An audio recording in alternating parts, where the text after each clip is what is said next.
When her gentle smile warms your soul, when her little glimpse makes your day, when her eyes glimmer and your heart flutters, unaware of what they say. You watch her with those filthiest stares as she walks, have malevolent intentions as she talks. You tied her up while she tried to escape. She begged while she cried, even in that state.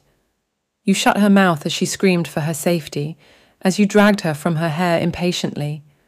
Was her fault to be pretty, questioning herself what she did wrong, while all the women who suffered were struggling in society, but those filthy men hunt another one without being guilty. The circle never ends, as the end is never drawn. Our voice is the end, but we refuse to raise it like it's gone. Our silence is their encouragement, our silence is their power, and with that, they wait for another in the late hour. Throughout their life, women live with suffocation, and those men live without trial in this nation. The Constitution provides a list of laws, but still women are the ones who they flaws. Reputation is ruined and career destroyed. It could have been me, it could have been you. Hence, let's raise our voices in one chord, and let those malevolent men fear us the most.